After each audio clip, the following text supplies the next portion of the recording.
En introduction, je dirais que le besoin de justice, nous le sentons chacun au-dedans de nous. C'est un besoin très profond.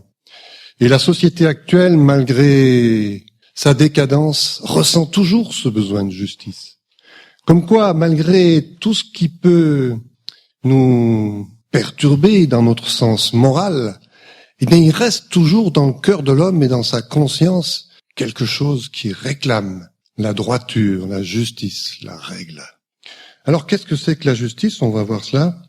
Mais ce sentiment de justice et d'injustice, eh bien, on le trouve dans la Bible avec des expressions percutantes. Psaume 58. Est-ce que vraiment la justice se tait? Verset 1. Puis dernier verset du même psaume.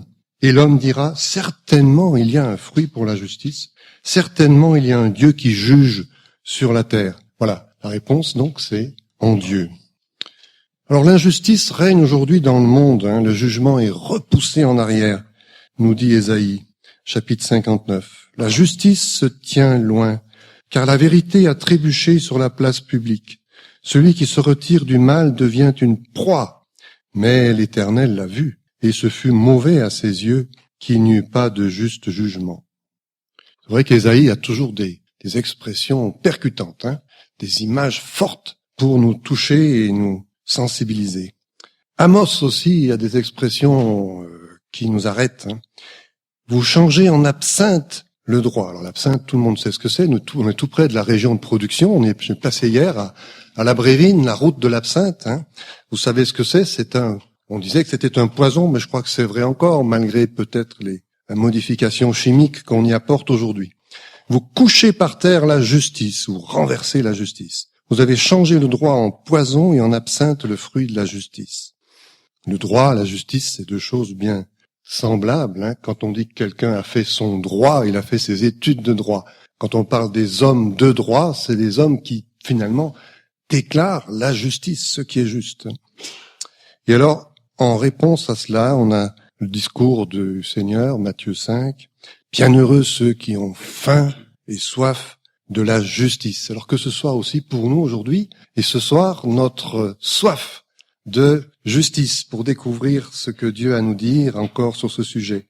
C'est un sujet classique. Quand on m'a proposé ce sujet, je me suis dit, bon, qu'est-ce que je vais bien pouvoir dire qui n'a pas déjà été dit?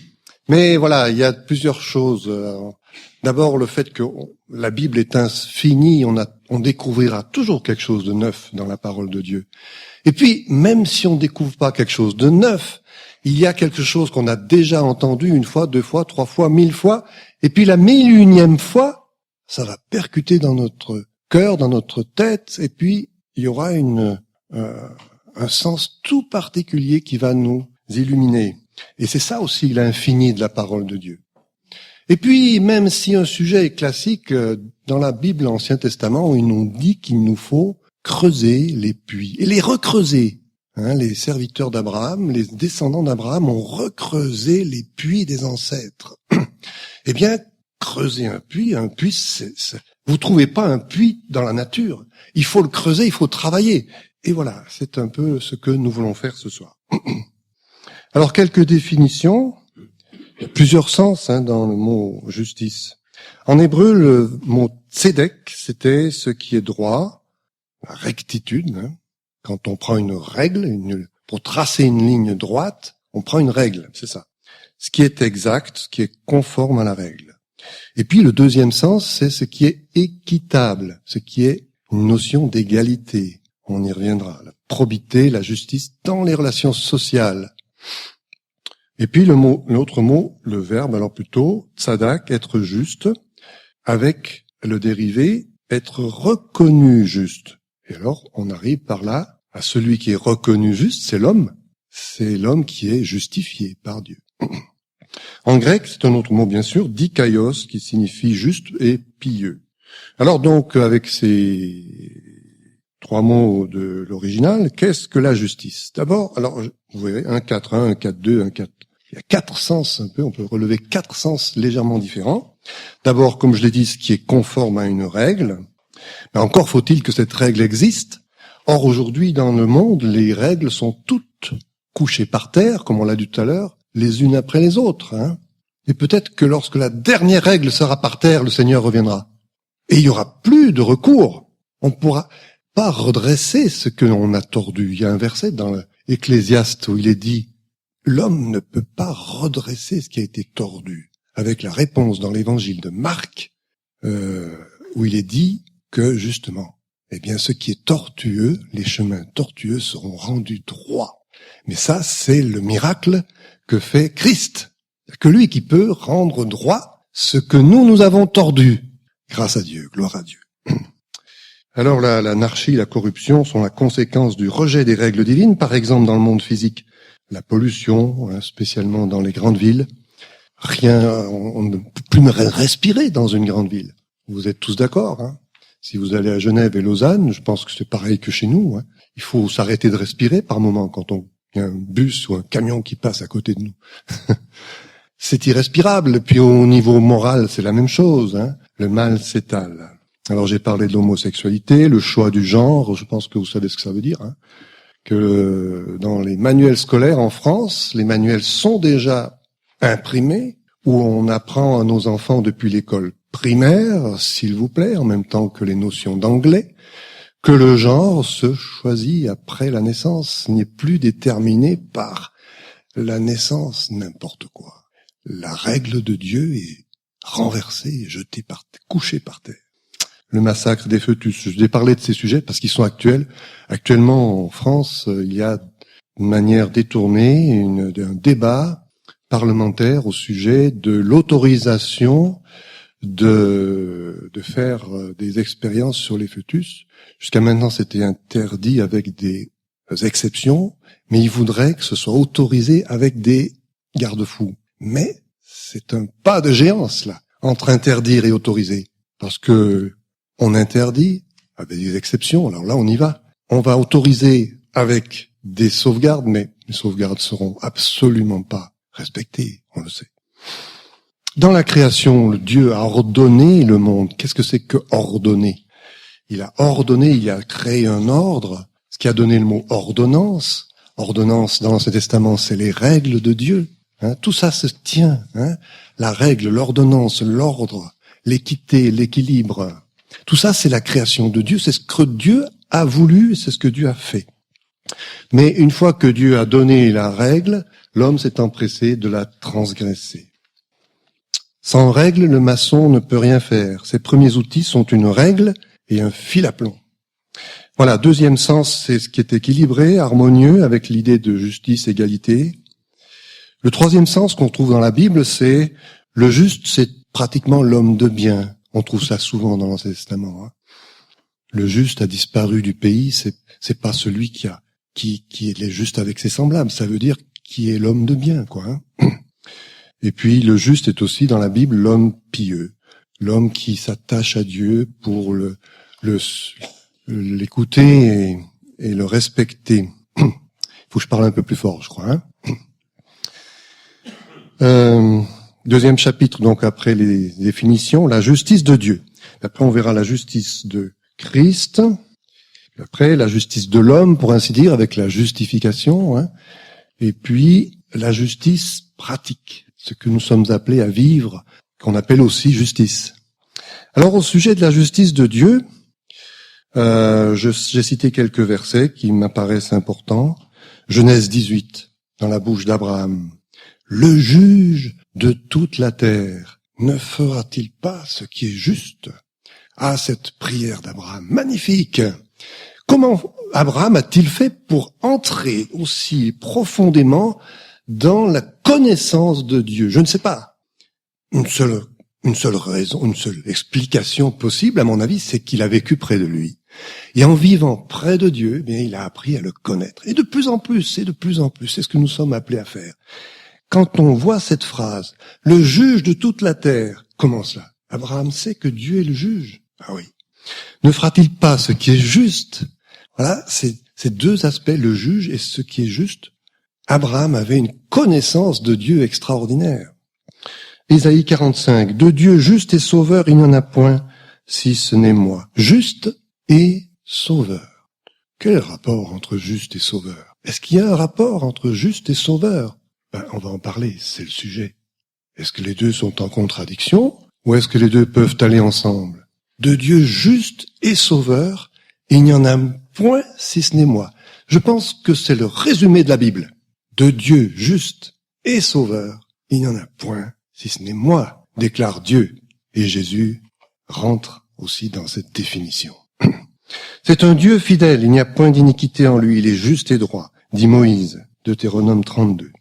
Psaume 7, Dieu est un juste juge. Bon, vous en trouverez beaucoup d'autres versets, c'est sûr. Mais c'est important d'avoir ces déclarations que je trouve fondamentales. Alors on accuse souvent Dieu d'injustice, et on a cette question dans Romains 9, y a-t-il de l'injustice en Dieu? Alors pourquoi cette question? Qu'est-ce qu'elle sous-entend? Qu'est-ce que ça veut dire ça? Alors on pourrait lire Romains 9, mais on ne veut pas le lire, on n'a pas le temps. Ça veut dire que si tout le monde était prédestiné au salut ou à l'enfer, tout serait pour ainsi dire décidé d'avance, les dés seraient jetés, et alors il n'y aurait plus rien à faire.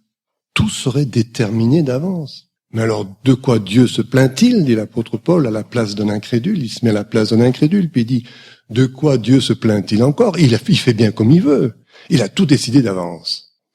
Alors, on pourrait donc accuser Dieu d'avoir accepté que le mal entre dans le monde, d'avoir accepté que des hommes soient condamnés, d'avoir prévu, voulu que l'homme aille en enfer. Enfin, c'est une ineptie, là. C'est pas possible que le Dieu bon ait voulu l'enfer, n'est-ce pas? Alors, en réalité, Dieu n'a destiné personne à la perdition. Dans Romains 9, il est dit que les hommes qui se rebellent contre Dieu sont tout préparés pour le jugement ou la destruction. Ils sont tout préparés. Il n'est pas écrit Dieu les a volontairement prédestinés ou préparés au jugement. Non, autrement dit, ils se sont préparés eux-mêmes par leur injustice, par leur rébellion au jugement. Alors j'y écrivais, pourquoi les perdus sont-ils appelés vases de colère? Et nous aussi, nous sommes des vases de colère, Éphésiens 2, comme aussi les autres. Donc les vases de colère, c'est pas une catégorie d'hommes et de femmes préconnus à l'avance pour être des méchants. Pas du tout. Nous étions, nous aussi, des vases de colère, dit Paul aux Éphésiens, chapitre 2. C'est capital, ce verset. Ce qui montre que Dieu n'a pas préparé à l'avance des gens pour la perdition, le malheur et la méchanceté. Non. Lorsque tous les versets qui font d'ailleurs appel au sens de la prédestination, toujours le péché initial de l'homme est sous-entendu dans le contexte. C'est donc par pure grâce que Dieu a voulu sauver ses créatures.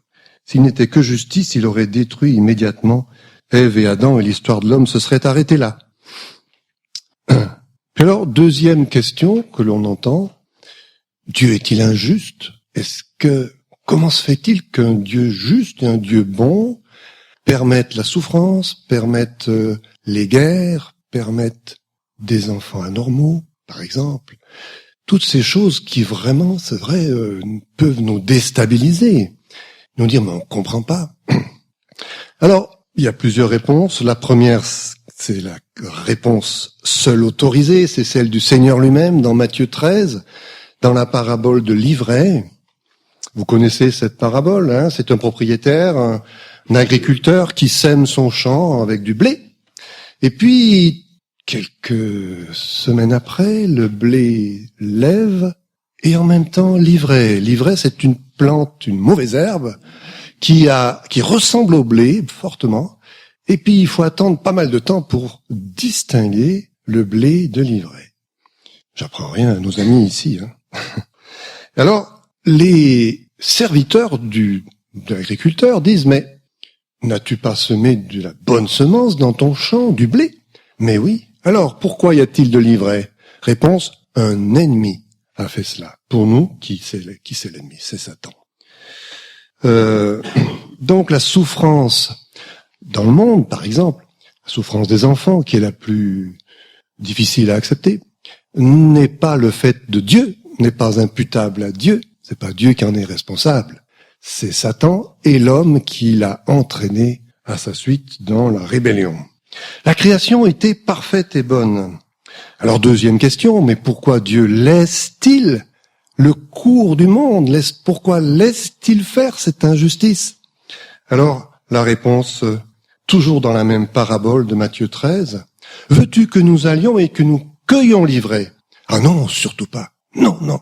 Attendez. Si vous cueillez l'ivraie, vous allez arracher le bon blé avec. Donc, il faut attendre. C'est la patience de Dieu qui ne veut pas qu'aucun périsse, dit l'apôtre Pierre, mais que tous viennent à la repentance et au salut. Et puis alors, à part cette réponse du Seigneur, c'est le Maître qui a parlé. Donc, inclinons-nous devant ce qu'il dit. C'est d'ailleurs tout à fait persuasif, convaincant.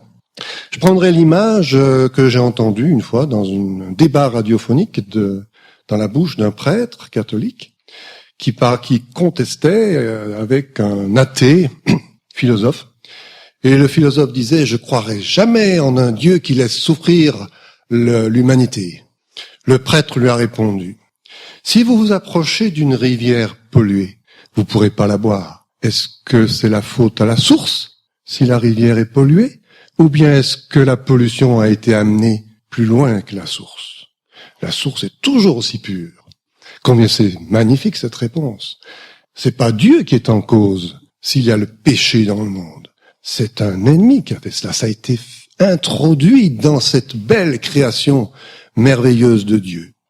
Et puis, il y a pas longtemps, dans le feuillet de la bonne semence, vous avez lu comme moi ce magnifique petit feuillet, il y a 15 jours environ, du reflet de la lune dans une mare, dans un étang, disons. Alors, lorsque la surface de l'eau est très calme, on voit le reflet de la lune magnifique, impeccable. Et puis, il suffit qu'il y ait une brise de vent, et puis voilà que les rides apparaissent, on voit plus rien. La lune est déformée. Si vous levez les yeux, la lune est toujours là, semblable à elle-même. Donc, la sainteté, la justice, l'amour de Dieu ne sont pas atteints par notre corruption, notre péché, n'est-ce pas? C'est pas la faute de Dieu, c'est la nôtre. Alors, quelqu'un dira, oui, mais alors qu'est-ce que c'est que ce Satan? Est-ce qu'il est aussi fort que Dieu? Non, c'est une créature. Mais enfin, on ne va pas partir là-dedans, ça nous emmènerait trop loin. Ce n'est qu'une créature, mais que Dieu avait faite si excellente, si intelligente, qu'il s'est enflé d'orgueil et qu'il a voulu prendre la place de Dieu. Et ça a été son péché dans lequel il a réussi à entraîner Ève puis Adam. Alors, dans ce chapitre de la justice de Dieu, j'ai inséré un paragraphe sur la juste colère de Dieu. On entend aujourd'hui des frémissements qui nous disent « Oh, colère de Dieu, ça me fait mal, ça me convient pas, cela. » C'est pas vraiment biblique. Où est-ce que vous trouvez cela dans la Bible? La colère de Dieu. Bon, alors je pense que tous ici, vous avez lu l'Ancien et le Nouveau Testament, où l'expression colère de Dieu est écrite en toutes lettres. Mais, bon, je vais pas citer tous les versets, vous pouvez le rechercher dans une concordance. La colère de Dieu, elle est du début à la fin de la Bible, spécialement à la fin, dans ce dernier chapitre. Mais déjà dans l'Ancien Testament, moi, ce qui m'a frappé une fois, j'ai lu et étudié Isaïe, qui est le livre qui nous parle de l'homme corrompu, l'homme pécheur, et du salut de Dieu, à part Jésus-Christ, Dieu juste et sauveur, c'est ce qu'on a vu. Et puis le dernier chapitre d'Ésaïe 66, même nombre que tous les livres de la Bible, comme dans la fin de l'Apocalypse, le chapitre 66 d'Ésaïe se termine par une annonce d'un jugement, mais terrible. Et oui, la colère de Dieu qui subsiste malgré son pardon. Retenons bien cela. Le pardon de Dieu n'efface pas la colère de Dieu. Elle l'efface, on va voir comment et pourquoi. Mais la colère de Dieu subsiste dans la parole jusqu'à la fin. C'est les temps de feu où sont jetés ceux qui ont résisté aux appels de Dieu, à la repentance, à la grâce de Dieu jusqu'au bout. Dieu, dans sa justice, juste colère, j'ai écrit, la colère de Dieu n'est pas fluctuante, voilà, ça y est, j'ai oublié l'adjectif. Je l'ai pas écrit, puis capricieuse, voilà. Dieu n'est pas capricieux. dans sa colère. Nous sommes capricieux. Nous, quand nous nous mettons en colère, c'est sentimental. C'est une réaction épidermique. Et puis 2 minutes après, c'est fini. Non, la colère de Dieu, c'est quelque chose qui est calculé, qui est intelligent, qui est équilibré, qui est juste. Alors, on voit cela dans pas mal de versets. On l'a vu tout à l'heure dans le psaume 7. Dieu est un juste juge. Donc, dans sa colère, il est juste. Et puis, dans la façon dont Dieu descend, en Genèse 18, il entend le cri de Sodome et Gomorrhe qui monte jusqu'aux cieux, et il descend et il dit, parce que le cri de Sodome et Gomorrhe est grand et que leur péché s'est aggravé, eh bien je descendrai et je verrai. Qu'est-ce que ça veut dire, je verrai? Je prendrai connaissance. Je vais mesurer la mesure du mal qui est dans Sodome. Et si la mesure est suffisante, j'interviendrai. Donc Dieu n'agit pas dans sa colère d'une manière capricieuse. C'est pas un émotif, Dieu. Moi, je suis émotif. Dieu ne l'est pas. Les hommes sont émotifs. On agit brutalement suivant une émotion qui vient et qui passe. Dieu, pas du tout. Et Dieu, alors ce qui est important, c'est que dans la colère de Dieu, Dieu établit que les méchants sont sans excuse. Et c'est pour ça qu'il attend aussi. Il ne veut pas qu'au dernier jour du jugement, quelqu'un puisse dire « Ah, monsieur, moi j'ai une excuse. » Non. Il est dit « Toute bouche sera fermée. » Pas d'excuse. Mais il faut cela pour la gloire de Dieu. Parce que Dieu est juste, il faudrait pas que tout à coup quelqu'un puisse dire « Ah, mais moi je savais pas. » La colère de Dieu, Romains 1, est révélée du ciel contre toute impiété des hommes qui possèdent la vérité, tout en vivant dans l'iniquité. Alors j'entends une objection. Quelqu'un va dire, oui, mais l'évangile n'a pas été prêché à tout le monde. Déjà avant Christ et puis après Christ, il y a des pays qu'ils connaissent pas. Oui, mais que dit Paul? Il possède la vérité. Comment? Par la révélation de la création. Mais, chers amis, si vous ne me croyez pas, eh bien ce soir, cette nuit, à minuit, vous sortez, prenez des jumelles et vous regardez les étoiles. Vous serez convaincus. Enfin, moi, je suis. Dieu est créateur. Dieu est intelligent. Dieu est le grand mathématicien de l'univers. Il n'y a pas de plus grand mathématicien et de physicien que Dieu. Et les plus grands physiciens, et même Albert Einstein, mais ils sont des nains par rapport à l'intelligence de Dieu. Mais justement parce que l'homme a réussi à comprendre des parcelles de l'intelligence de Dieu, c'est la preuve qu'un Dieu intelligent existe. Et que les mondes qui tournent autour de nous, et nous tournons avec à une vitesse folle, 1600 km/h, c'est la vitesse de la Terre autour de son axe, et pourtant mes cheveux volent pas. Et puis la Terre qui tourne autour du Soleil, je crois que c'est environ un peu moins de 200 000 kilomètres à l'heure. Et puis le Soleil tourne dans notre galaxie, je sais plus la vitesse, j'ai un bout de papier où je l'ai écrit, mais et la galaxie, la Voie lactée, se rapproche de la galaxie Andromède à une vitesse vertigineuse. Je crois que ça atteint les 300 000 km/h. Et tout ça, eh bien, on se parle et on s'entend et rien ne bouge en apparence. Et c'est pas un miracle de Dieu, ça. C'est pas la preuve qu'il y a un Dieu qui a tout fait d'une manière mais insondable, qui nous dépasse. Et nous devons nous prosterner. Donc, la colère de Dieu est révélée du ciel contre toute impiété des hommes qui possèdent la vérité, tout en vivant dans l'iniquité. Donc, les hommes sont inexcusables. D'ailleurs, je crois que c'est écrit dans Romains 1. Ils sont inexcusables. Mais je l'ai écrit plus loin, oui. Apocalypse 19, verset 2. Ces jugements sont véritables et justes.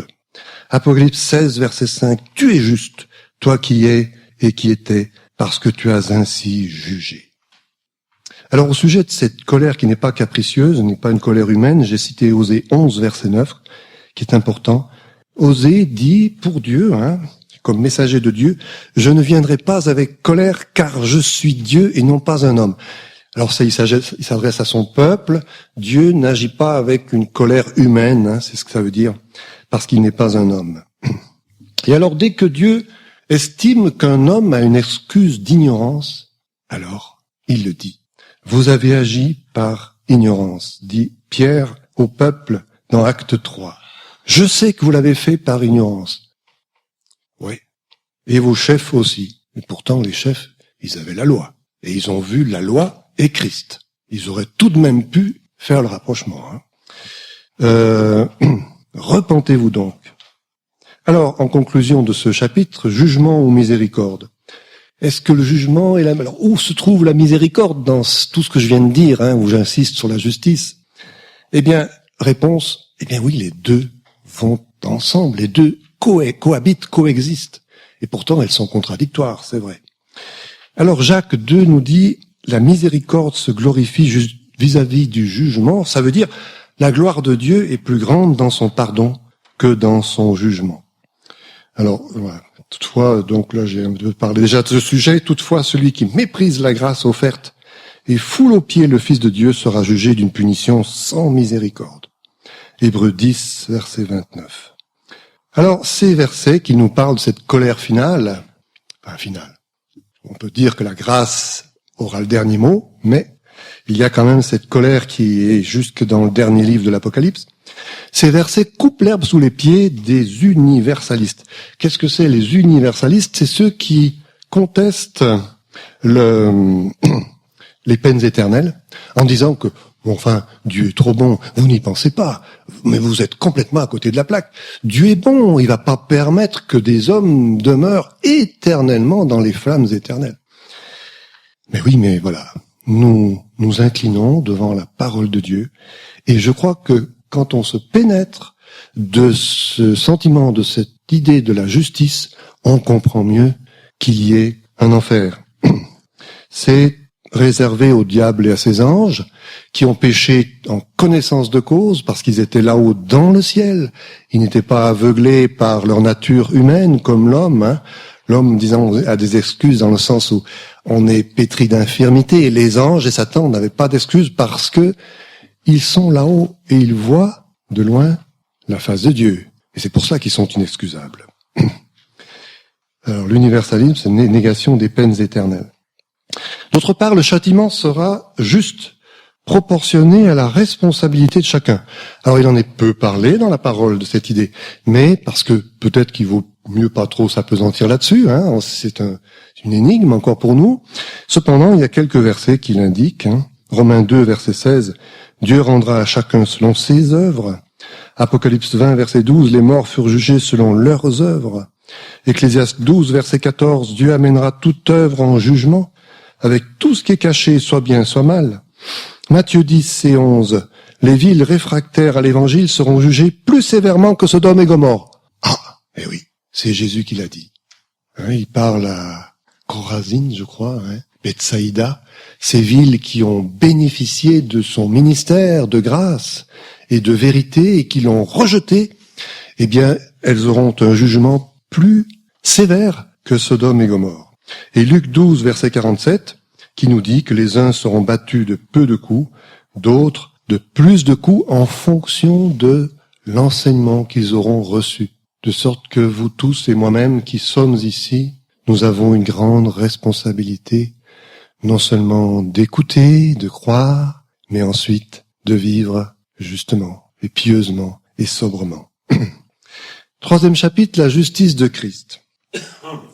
Alors voilà, Christ est venu revendiquer la justice de Dieu.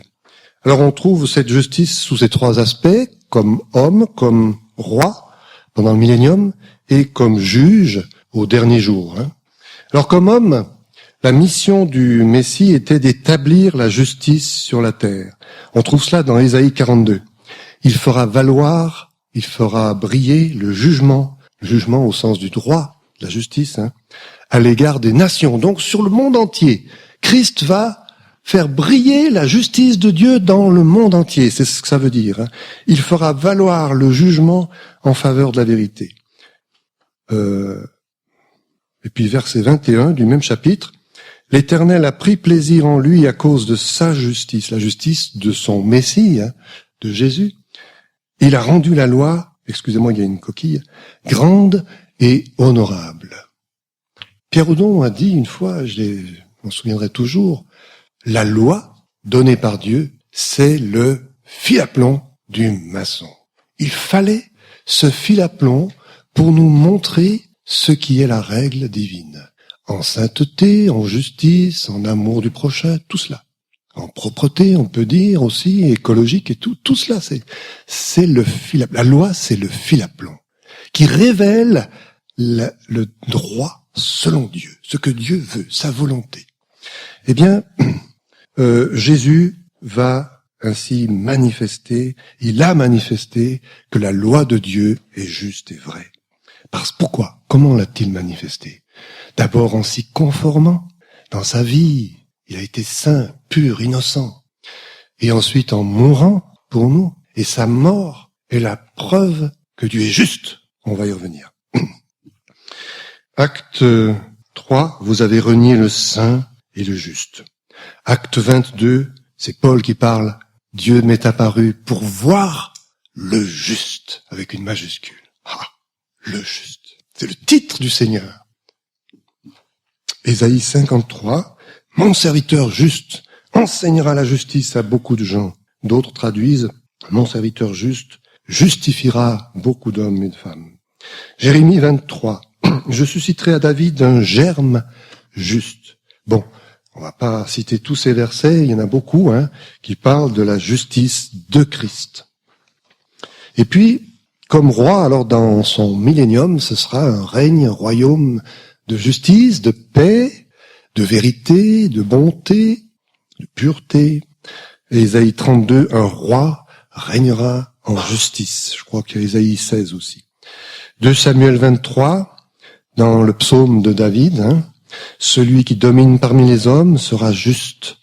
Il sera comme la lumière du matin quand le soleil se lève. De qui il parle, David, là? C'est pas de lui-même. Il parle pas de lui, David. Il parle de son successeur avec un S majuscule, du Christ, qui donc sera juste. Cet immense espoir de justice trouvera enfin une réponse dans le roi de justice. Et cela, je crois que c'est important de lire ces prophéties de l'Ancien Testament qui nous parlent du millénium. Ça nous fait du bien quand on voit ce soupir de la terre vers la bonté, la vérité, la justice, l'amour. Un soupir parce que les débonnaires sont opprimés, comme on trouve quelque part. Les hommes sentent cette injustice, ils en souffrent. Alors le millénium, ce sera, un soupir de la création tout entière et de l'humanité présente à ce moment-là. Un soupir parce que ce sera un règne de justice, de paix, d'amour, de vérité. Et qui sera le juste? Eh bien, le roi de justice. Alors, on a ce psaume 85, la justice et la paix se sont entrebaisées. Alors, je vais pas demander à nos jeunes mariés de montrer comment on fait, mais c'est remarquable, cette expression. Les deux qui se touchent, qui se collent, qui vont ensemble, qui s'unissent. La justice et la paix, comment est-ce possible? La vérité germera de la terre et la justice regardera des cieux. Les deux se regardent. La vérité germe de la terre, la justice regarde des cieux. Il y a comme ce dialogue, ce regard qui se croise entre la vérité et la justice. Mais pour cela, aujourd'hui, c'est impossible. Il faut attendre le règne de Christ pour que cela soit réel. Et cela sera réel, chers amis. Attendons ce moment. Nous serons là-haut, mais ce sera quand même un spectacle pour l'Église magnifique que la terre gouvernée par son chef, le chef de l'Église. Psaume 96, 17, 18, 19, je vous invite à lire tous ces psaumes où il est question de la justice liée au règne. Dans tous ces psaumes, l'Éternel règne, il jugera le monde en justice. La justice et le jugement sont les bases de son trône. Alors c'est psaume, je sais plus, 96 ou 97. La justice et le jugement sont les bases de son trône. On nous a dit il y a pas très longtemps à Épi que le fondement, et puis on en parlait hier, ce matin, le fondement d'une maison, c'est très important. Il y a le roc et puis il y a les fondations en béton. Eh bien, la justice et le jugement, donc ensemble, sont les bases du trône de Christ sur la terre.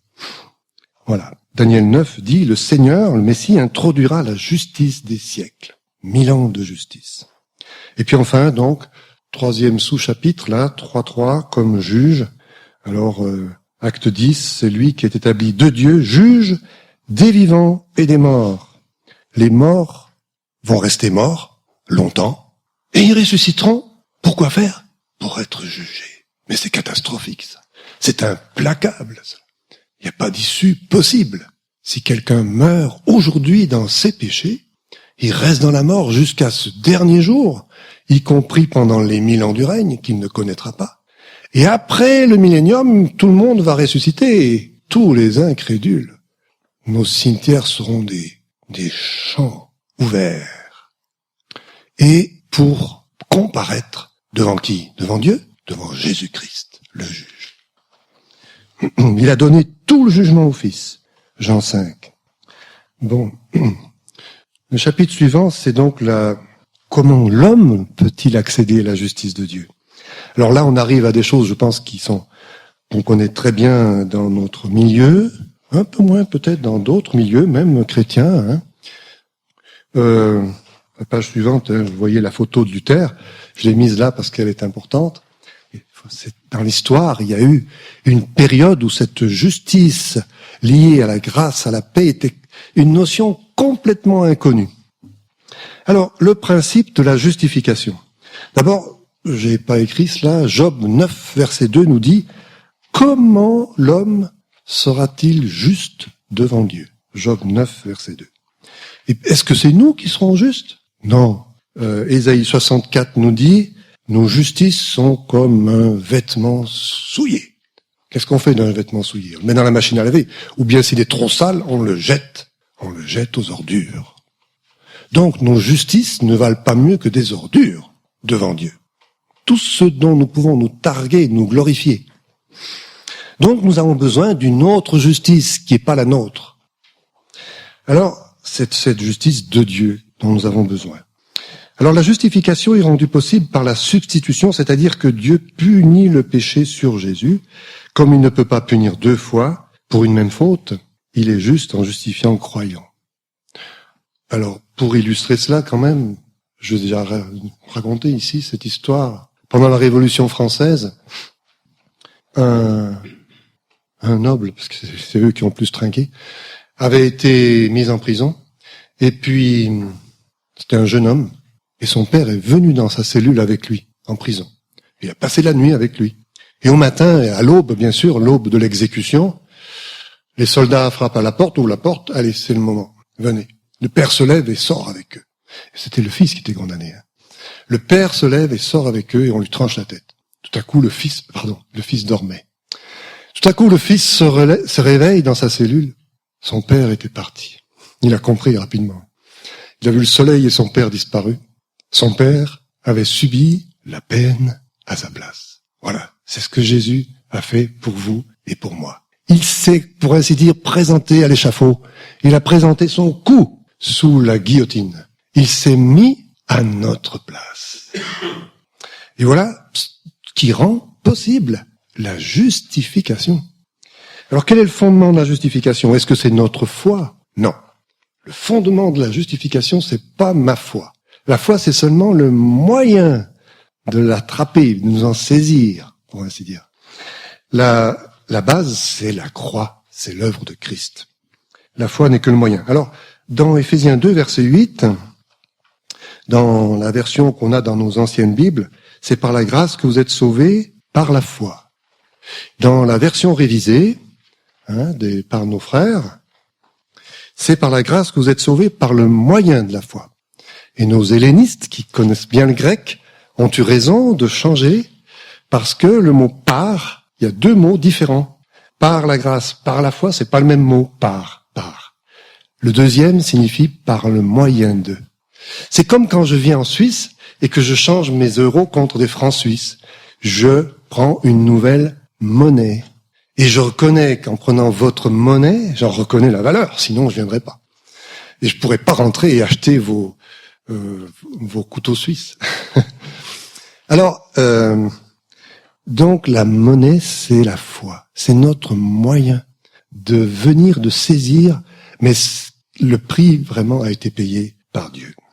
La foi n'est que les petites pièces, la devise. Dieu devient ainsi notre justice. Alors ça, c'est une expression un petit peu insondable, je crois. Dieu devient notre justice. Comment est-ce possible, moi qui suis si petit, Dieu devient ma justice? Que faut-il demander d'autre? Que puis-je demander et exiger d'autre? Dieu est ma justice, mais est-ce que ça ne suffit pas? Est-ce que cela ne suffit pas? C'est écrit dans Jérémie 33, l'Éternel, notre justice. 2 Corinthiens 5, nous devenons justice de Dieu. 1 Corinthiens 1, verset 30, excusez-moi, là où j'ai oublié le chapitre, le 1 Corinthiens. Christ est notre justice. Il a été fait pour nous justice de Dieu. Nous sommes revêtus de justice, car comme si nous avions changé de vêtements, Ésaïe 61, verset 10, il m'a couvert de la robe de la justice.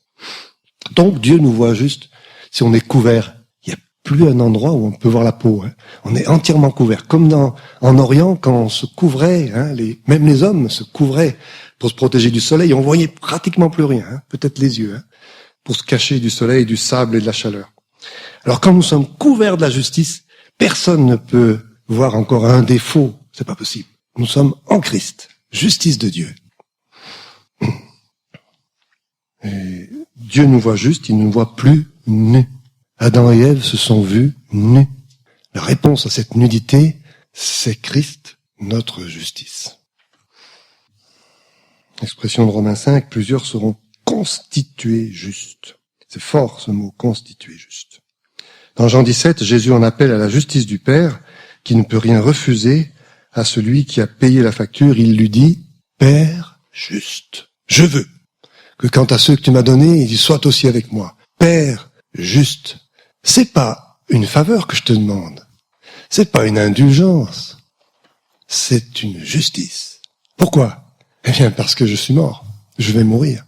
Alors, Père juste, je vais m'offrir en sacrifice. Tu ne peux pas me refuser cela. Qui intentera accusation contre les élus de Dieu? C'est Dieu qui justifie. Alors la justification est gratuite. Bon, je passe parce qu'on connaît bien tout cela. J'ai été quand même frappé par ce verset. Romains 3, verset 21. La justice de Dieu a été manifestée sans loi, dans certaines versions, par la foi. La justice sans loi, par la foi. C'est clair, hein? Cette justice est un don. C'est pas nous qui sommes allés la chercher au fin fond des océans. La grâce n'est pas en contradiction avec la justice. Alors voilà, c'est la problématique que j'avais évoquée au début. La grâce des hommes, la bienveillance des hommes, c'est de l'indulgence. On passe par-dessus, parce qu'on en a marre des plaintes de celui qui est en face de nous. On se dit, de toute façon, on n'aura pas le dernier mot. Allez, je laisse couler. Ça, c'est notre façon de faire. Dieu ne n'agit pas ainsi. Il n'agit pas par indulgence. Il n'agit pas par fatigue, parce qu'il est fatigué de notre méchanceté.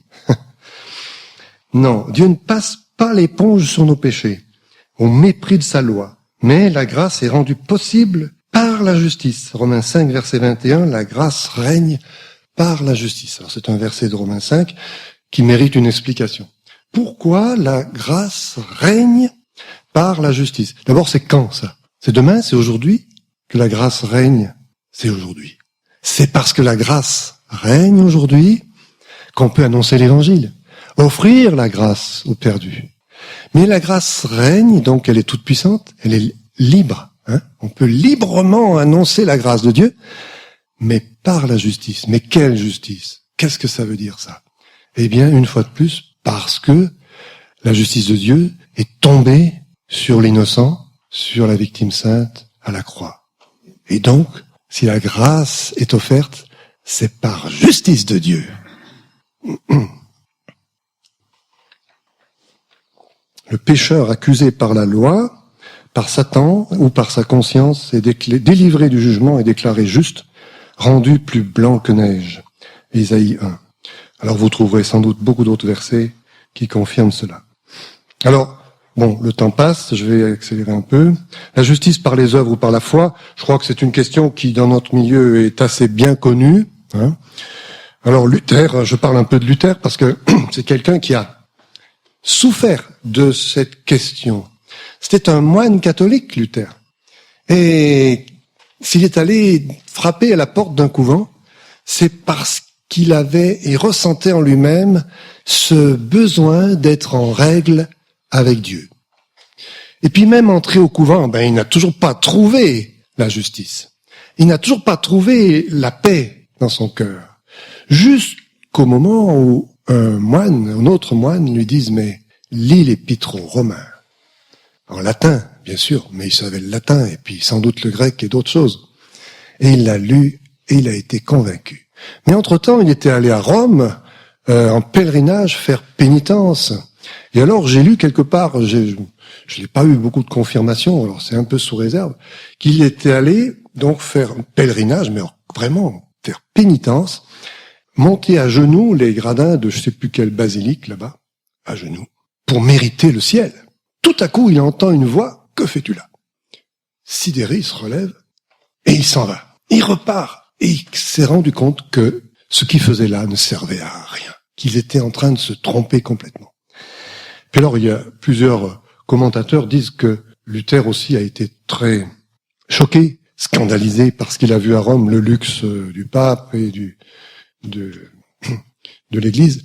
Et puis, c'était l'époque des indulgences, où on vendait bien cher des années en moins au purgatoire.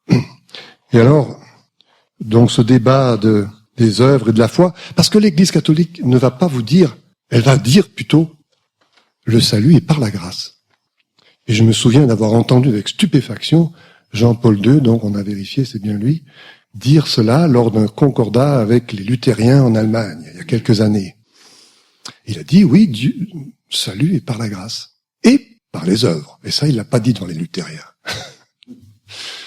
Et voilà le problème, c'est que ils disent qu'il y a la grâce, mais ils ne nient pas du tout la grâce de Dieu, mais ils y ajoutent les œuvres. Ils disent que les œuvres sont nécessaires, qu'il faut les ajouter à la grâce de Dieu et donc à l'œuvre de Christ.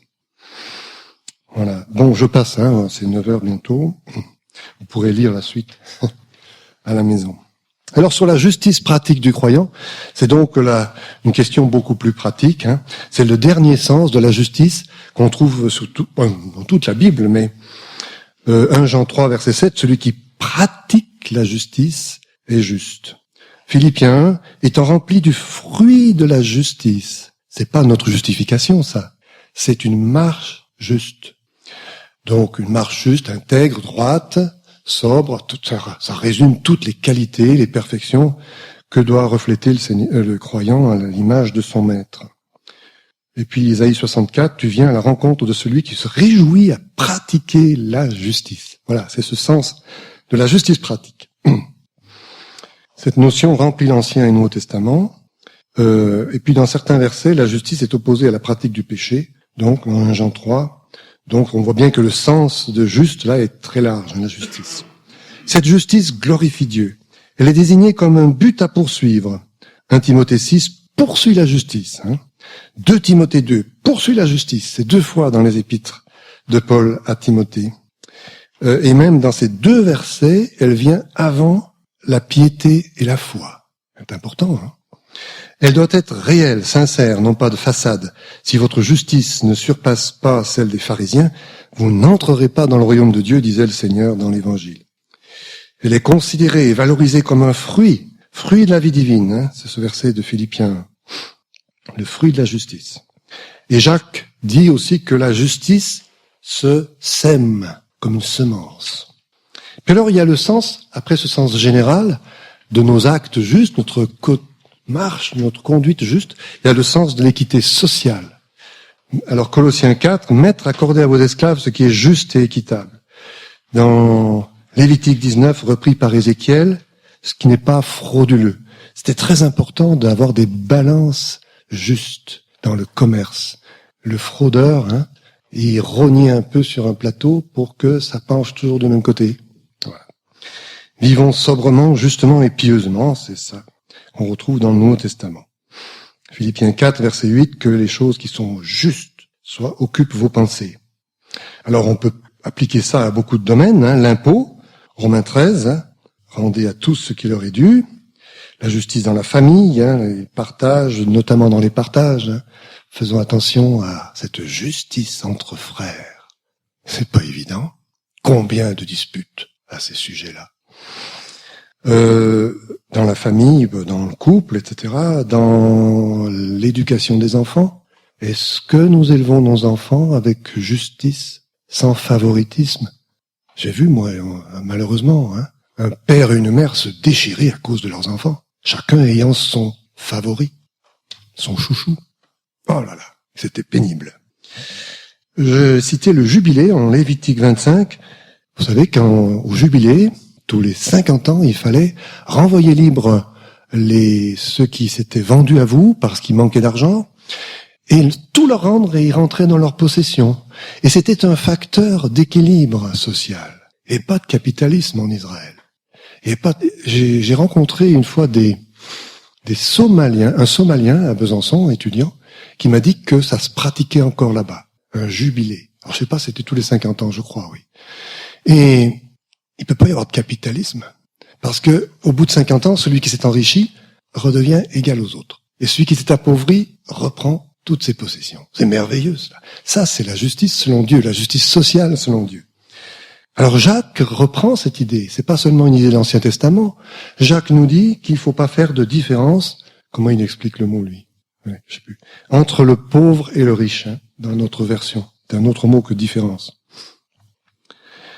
Et on trouve cette idée de libérer les prisonniers, partager son pain, héberger les sans-asile, habiller les miséreux, ceux qui sont nus. Ésaïe 58, vous regarderez ce verset, il y a tout un paragraphe où Ésaïe dit, mais le jeûne que vous pratiquez, c'est pas le jeûne que je vous demande. Vous prenez le sac et la cendre, et puis vous faites semblant de jeûner. Et puis après ça, vous tapez du poing sur vos salariés et vous ne les payez pas. C'est pas ça que je veux comme jeûne. Je veux la justice sociale. La condamnation de l'exploitation du pauvre dans Jérémie 22. Malheur à celui qui bâtit une maison par l'injustice, qui se sert pour rien de son prochain et ne lui donne rien pour son travail, donc qui exploite son salarié. Jacques V reprend cette idée, toujours dans le Nouveau Testament. La vérité contenue dans l'Ancien est reprise dans le Nouveau. C'est une grande constante de l'explication de la Bible. Jacques 5, verset 1, voici le salaire des moissonneurs dont vous les avez frustrés, crie, et leur cri monte aux oreilles du Seigneur des armées, le Seigneur Sabaoth, le Seigneur vengeur des pauvres. Voilà. On arrive à la conclusion. Donc nous avons vu que la justice de Dieu est un don, pas un mérite. Qu'en est-il des actes justes des croyants? Est-ce qu'on peut dire que on peut nous attribuer des actes justes? Eh bien oui, ça se trouve dans l'Apocalypse, vous connaissez tous ce verset, Apocalypse 19, verset 8. Sa femme s'est préparée et il lui a été donné d'être vêtue de fin lin, éclatante et pure, car le fin lin, ce sont les justices des saints. Comment ça? On vient de nous expliquer que tout est grâce, tout est par l'œuvre de Christ, et puis maintenant on nous parle de nos justices. Ça va pas, ça. Alors, notons que cela a été donné, c'est pas son mérite. Et puis ensuite, la robe de l'épouse. Chère sœur, ici, si vous avez tissé, on tisse plus maintenant.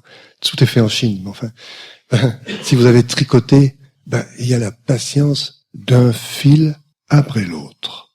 Nous tissons notre robe du ciel, un fil après l'autre, une pensée après l'autre, une parole après l'autre. Seigneur, garde-moi des vaines pensées, des mauvaises paroles. C'est des fils noirs, ça, qui seront pas dans la robe du ciel. Chaque fil paraît sans importance. On a l'impression que ce qu'on vit tous les jours, ça mérite pas d'être vécu. Mais si, chaque devoir fait à l'école, consciencieusement, mon garçon. Chaque travail fait pour un patron, même s'il ne nous voit pas, mais par conscience professionnelle. C'est un fil blanc que nous retrouverons là-haut. Chaque parole de patience, de modestie, d'amour, de bienveillance, de douceur, d'un mari envers sa femme, pas évident non plus, c'est du fil blanc pour le ciel. Alors j'ai lu un livre, je crois que c'est Les fils cassés, il raconte l'histoire d'une doctoresse indienne qui s'était convertie, et puis qui a eu un grave accident. Elle était dans un camion, son camion s'est renversé. Elle a eu la colonne vertébrale cassée, et puis elle a mis longtemps à s'en remettre, et puis après, donc, elle pouvait plus se déplacer qu'en fauteuil roulant. Elle a repris son travail de doctoresse. Elle s'est mise à soigner les lépreux. Les lépreux en Inde, c'était il y a 20 ans, c'était donc des dispensaires avec des queues interminables de malades qui attendaient. Et ça faisait du bruit, ça criait, ça se marchait sur les pieds. Tout à coup, le silence se fait. Oh, qu'est-ce qui se passe? Il y a un avion de réaction qui passe? Non. On voyait au bout de la file la doctoresse qui approchait, dans son fauteuil. Et elle approchait. Soigner ces lépreux. Tout le monde se taisait. Plus une plainte, plus un cri, plus une réclamation. Notre docteur est dans cet état-là, et elle nous soigne, et elle nous aime. Voilà. Et alors elle a écrit, Dieu a fait son ouvrage, comme un ouvrage de tapisserie, de tricot ou de tissage, avec mes fils cassés. Alors, si quelqu'un ici estime que ces fils sont cassés, chers frères, chères sœurs, chers enfants, sachez que ces fils cassés, Dieu veut en faire une broderie à sa gloire et à la gloire de Jésus-Christ. Alors j'ai parlé de l'abeille aussi à la fin, qui doit parcourir 40 000 kilomètres, ça a été étudié, pour fabriquer 1 kilo de miel. 40 000 kilomètres de la ruche aux fleurs qu'elle butine régulièrement, elle va pas très loin, quelques centaines de mètres. Il paraît qu'elle fait 50 000 en moyenne aller-retour de la ruche aux fleurs. Ça nous parle bien du travail de patience auquel nous sommes exhortés. Soyez fermes, inébranlables, abondants toujours dans l'œuvre du Seigneur, sachant que votre travail n'est pas vain dans le Seigneur. 1 Corinthiens 15.